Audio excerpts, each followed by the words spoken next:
Hello friends, welcome to my YouTube channel. तो आज की इस वीडियो में आप सभी का स्वागत है।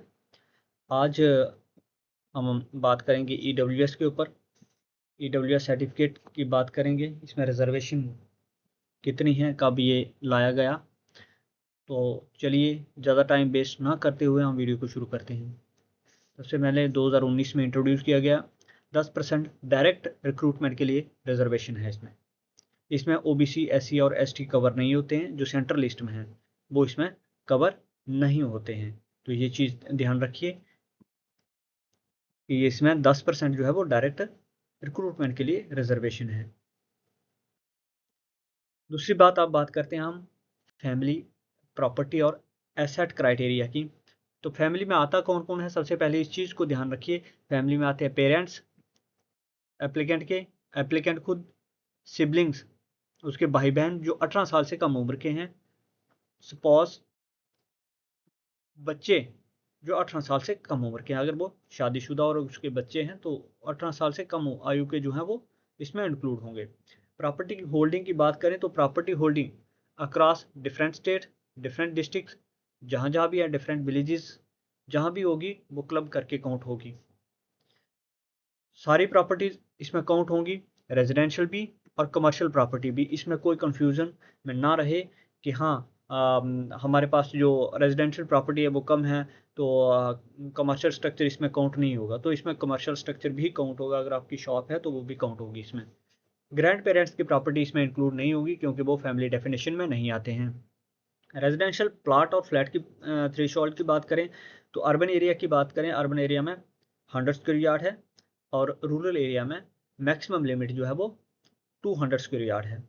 फ्लैट्स की बात करें तो फ्लैट्स 1000 स्क्वायर फीट मैक्सिमम है। फ्लैट्स के लिए बिल्ड अप एरिया काउंट होगा।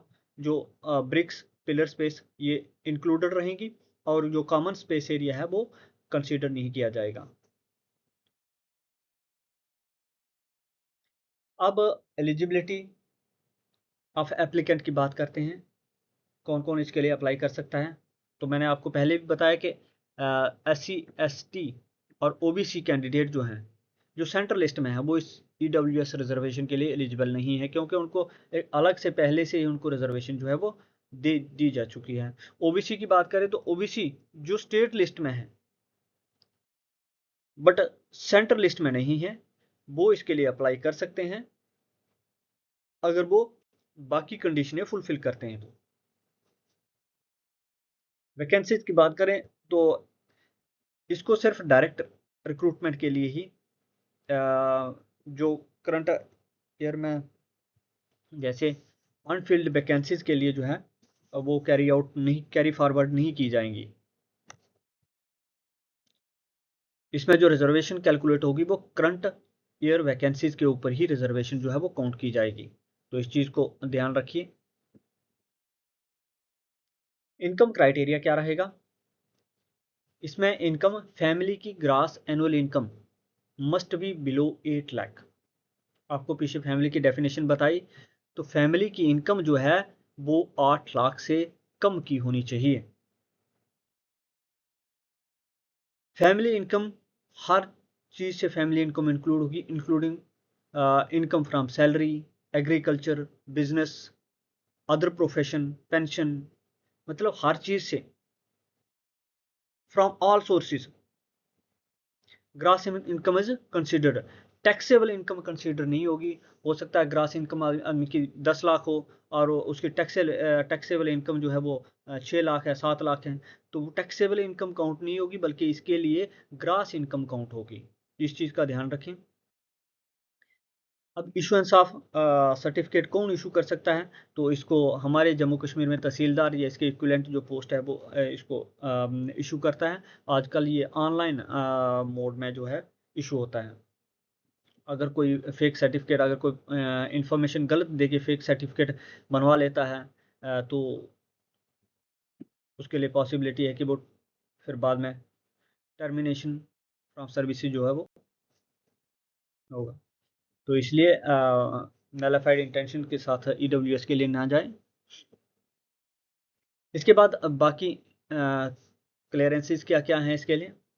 इसमें पेरेंट्स का मैंने आपको बता दिया कि parents income oblique property counts even children live separately. अगर बच्चा अलग भी रहता है, फॉर एग्जांपल मैं अपने ईडब्ल्यूएस के लिए अप्लाई कर रहा हूँ, मैं अगर पेरेंट्स से अलग रह रहा हूँ, इंडिपेंडेंट रह रहा हूँ, लेकिन फिर भी मेरे पेरेंट्स की इनकम और उनकी प्रॉपर्टी मैं जब ईडब्ल्यूएस के लिए अप्लाई करूँगा तो उसमें काउंट होगी। मतलब पेरेंट्स की इनकम और उनकी प्रॉपर्टी आपकी ईडब्ल्यूएस के लिए काउंट होगी। सिबलिंग्स जो 18 साल से नीचे के हैं वो फैमिली की डेफिनेशन में आते हैं, तो उनकी भी इनकम जो है वो काउंट होगी अगर है। अगर वो फैमिली में इंक्लूडेड ऊपर जो 18 साल से ऊपर के हैं वो फैमिली में इंक्लूड नहीं है। एज रिलैक्सेशन की बात करें तो इसमें किसी भी रिक्रूटमेंट में ईडब्ल्यूएस कैंडिडेट्स को एज रिलैक्सेशन नहीं मिलती है। जनरल कैटेगरी के बराबरी इनको जो है एज लिमिट दी होती है। अब कुछ क्वेश्चंस जो कुछ लोगों ने क्वेरीज रेज की थी फ्रॉम टाइम टू टाइम, तो उसकी बात करें। सबसे पहला क्वेश्चन जो रेज हुआ था वो ये था कि इन केस एग्रीकल्चर लैंड और residential flat oblique plot of parents is located in more than one state oblique district और with in the same state oblique district all such land oblique property will be clubbed और not. तो ये question जो किया गया था, तो ये सारी प्रॉपर्टी जो है वो क्लब की जाएगी for the purpose of EWS. अगर कोई बंदा अप्लाई करता है ईडब्ल्यूएस के लिए तो वो अपनी सारी प्रॉपर्टी का पहले ब्यौरा बताएगा कि यहाँ यहाँ मेरा मकान है, यहाँ दुकान है, जो भी है। सेकंड क्वेश्चन जो रेज हुआ, does the residential flat oblique plot is classified under para 4.1 include both commercial and residential property.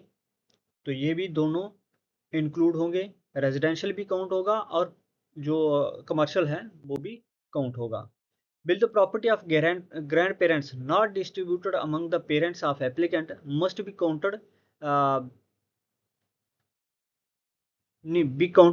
toward calculating the assets held by parents of applicant for the purpose of income and asset certificate। तो इसके लिए अगर कोई undistributed property है grand parents के पास तो वो count नहीं होगी, क्योंकि ग्रैंड पेरेंट्स जो है वो इस फैमिली का brother sibling oblique children of 18 year or above will be counted under the definition of family for EWS reservation। तो इसमें जो 18 साल से ऊपर के भाई बहन हैं या फिर बच्चे हैं वो इसमें काउंट नहीं होंगे। तो आज का हमारा टॉपिक यहीं तक समाप्त होता है। हमारे साथ बने रहिए, हमारे YouTube चैनल को सब्सक्राइब कीजिए, वीडियो को शेयर कीजिए, लाइक कीजिए और अपने कमेंट जो है वो कमेंट बॉक्स में ज़रूर बताइए। थैंक यू सभी का हमारे साथ जुड़े रहने के लिए। धन्यवाद। जय हिंद।